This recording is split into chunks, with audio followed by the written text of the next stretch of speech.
नमस्कार, स्वागत है आप सभी का। मैं हूं हिमांशु और आप देख रहे हैं हलचल इंडिया। बेबाक खबर तेज असर। आइए नजर डालते हैं आज की खबरों पर। गाजियाबाद के लोनी थाना क्षेत्र के अशोक विहार कॉलोनी में कल हुई 60 वर्षीय बुजुर्ग की हत्या 7 लाख रुपए की लालच में की गई थी। इस हत्या में कमरुद्दीन के नाती और उसके 2 दोस्त शामिल थे। पुलिस ने तीनों आरोपियों को गिरफ्तार कर लिया है। आरोपी मकान में सीढ़ी लगाकर घुसे थे। पहले कमरे में नकदी और जेवरात न मिलने पर उन्होंने दूसरे कमरे में चोरी करनी शुरू कर दी। तभी कमरुद्दीन अचानक जाग गया और शोर मचा दिया। कमरुद्दीन के शोर मचाने पर आरोपियों ने घटना को अंजाम दिया और घटना के बाद आरोपियों को घर से नकदी व जेवरात नहीं मिल पाए। नाती को शक था कुछ समय पहले नाना कमरुद्दीन ने जमीन बेची है, उसका पैसा घर में रखा हुआ है। इसके अलावा कुछ जेवरात भी हैं। पुलिस ने आरोपी को जेल भेज दिया है। देखिए, कल दिनांक 11/1/2025 को थाना लोनी को सूचना प्राप्त होती है समय लगभग 11:50 पर कि थाना क्षेत्र के चौकी अशोक विहार के बाबू होटल के पीछे गली में एक कमरुद्दीन नाम के वृद्ध व्यक्ति थे।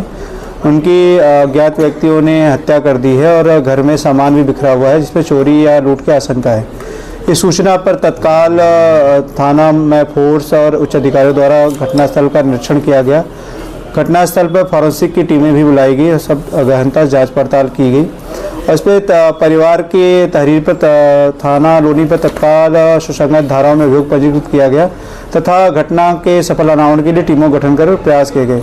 इस दौरान जांच पड़ताल में यह तथ्य प्रकाश में आया कि जो मृतक कमरुद्दीन था, उनका देवता जो बालकचारी है वह पहले भी घर में चोरी कर चुका है तथा वर्तमान में इसकी मां द्वारा तथा इसके नाना द्वारा घर से भगा दिया गया। वो कहीं रजाई की फेरी करता है और कहीं वहीं पे दुकान के आसपास सोता है।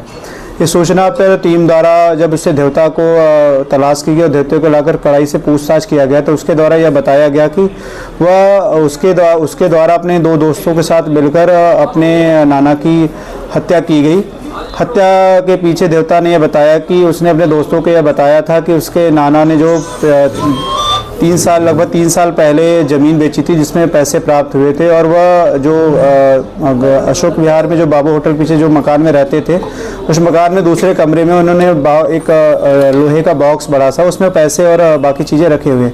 इस पर तीनों ने जब तीनों से पूरी पूछताछ की गई जिसमें जिनके नाम बालकचारी के अलावा गुलफाम पुत्र बबली निवासी ये भी अखाड़े वाली गली 30 फुटा रोड का है। दूसरे का नाम अरबाज पुत्र रईसू, ये मोहम्मदी मस्जिद के पास अशोक विहार का भी रहने वाला है। ये तीनों दोस्त थे।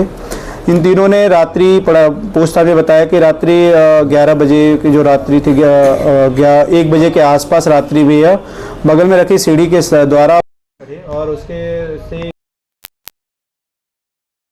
इनके द्वारा जब ये वृद्ध व्यक्ति कमरुद्दीन जगते हैं तो इनके द्वारा वहीं पे रखी घर में ही पड़ी जो राड थी उससे इनके सर पे वार किया गया और वार करने के बाद फिर गला दबा के उनकी हत्या कर दी। उसके बाद घर में सभी सामान में जो थे सभी को खोजबीन की गई और उनके द्वारा घर में रखे लगभग 4000 रुपये और एक पीली धातु की अंगूठी और एक सफ़ेद धातु की पाजेब लेकर चले गए जो आपस में बंटवारा कर लिया इनके द्वारा।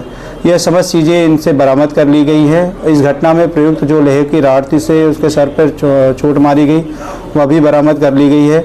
इनके द्वारा जो कपड़े पहने हुए थे उस पर ब्लड के स्पॉट पाए गए थे, उन्हें भी बरामद कर लिया गया है। इस पूरी घटनाक्रम में जो पूरे घटनाक्रम में जो मृतक थे कमरुद्दीन, उसका जो देवता था जो बालकचारी है, इसके द्वारा ही अपने 2 दोस्तों के साथ मिलकर इस घटना को कारित किया गया और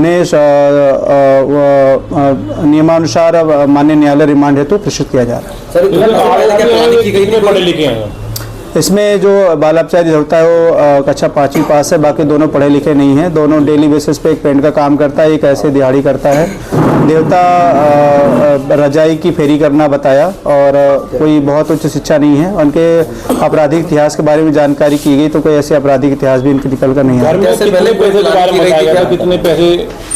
शुरुआत में घर वालों के द्वारा पैसे जो अलग अलग बातें आ रही थी वो कि जो 7 लाख रुपए और कुछ कागज हो गए, लेकिन ऐसी बात नहीं थी। जो 7 लाख रुपए बात थी वो 3 साल पहले उन्होंने प्लाट बेचा था और उस प्लाट के बेचने के बाद इन्होंने अपनी छोटी बेटी की शादी की और शादी में पैसे खर्च हो गए, बाकी अन्य चीज़ों में। जांच पड़ताल में तथ्य प्रकाश में आया कि ये कोई काम नहीं करते थे। कमरुद्दीन के जो छोटे दामाद थे इनके द्वारा ही इनको 1000 रुपये के आसपास पर हफ्ते दिया जाता था जिससे इनका खर्चा वर्चा चलता था और ये घर में अकेले रहते थे उनकी बीवी के साथ दोनों लोग। तो चला है आपसे विदा लेने का। कल फिर होंगे हाजिर कुछ नई और ताज़ा खबरों के साथ। तब तक के लिए दीजिए हमें इजाजत। नमस्कार। हमारे YouTube और Facebook चैनल को फॉलो और सब्सक्राइब करना ना भूलें।